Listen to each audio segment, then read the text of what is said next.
far is disheveled and dusty, and who spreads out his hands to the sky, saying, O Lord, O Lord. While his food is haram, his drink is haram, his clothing is haram, and he has been nourished with haram. So how can his supplication be answered? This hadith introduces the importance of al-tayyib, that which is good or pure. The concept of purity and goodness applies to numerous aspects in our lives. As Muslims, we must be careful to enjoy only food and clothing that are halal, use pure speech, and hold pure intentions. In popular cultures today, there are so many impure things around us. Indeed, such impurities have become so common and widespread that we may actually think they are beneficial. Nevertheless, if something is pure, then it cannot be good for us regardless of how many people like it or practice it. Our standards should not be set according. Another thing that we derive from this hadith is the importance of eating food that is tayyib. This word does not simply mean that the food is halal or that it comes from a pure source, but it also means that the food is good for you. The hadith can be applied to eating out at a fast food restaurant. Even if the food is halal or zabiha, it may not necessarily be tayyib. The reason it may not be tayyib is that many of these foods are unhealthy, full of added chemicals and preservation that may be harmful to our health. The concept of acceptance is also discussed in this hadith. Allah only accepts from those who are good and pure. What is this acceptance referring to? What if a person's food and clothing are impure? Will his or her action be accepted? The answer to that question is a bit tricky. This person still has to do the actions in order to fulfill his or her responsibilities towards the action. But Allah will not reward the person for doing such tasks.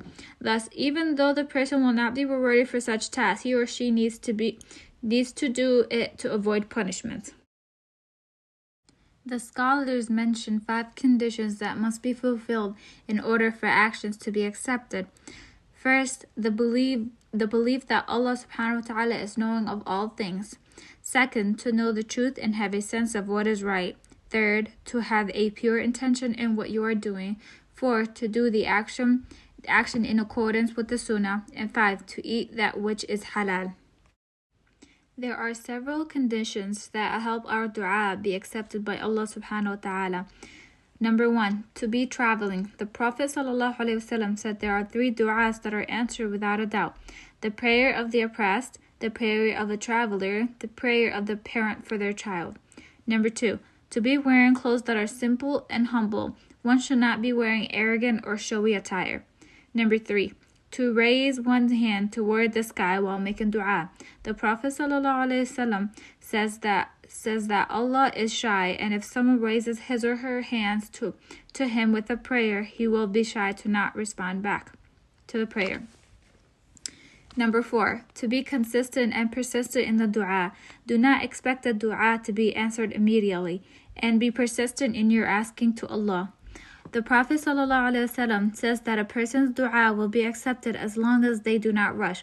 Thus, dua should be done with patience, consistency, and the knowledge that Allah subhanahu wa ta'ala will accept. Similarly, there are some circumstances that prevent our dua from being answered. Number 1, income that is not halal. In order to obtain halal income, one must be doing a type of work that is halal. Number 2, the person must be fulfilling responsibilities on the job. If a person is not completely fulfilling all their work duties and still get paid for a full salary, then part of that salary becomes questionable or haram. Thus, food, clothing, and drink coming from that portion of the income becomes haram.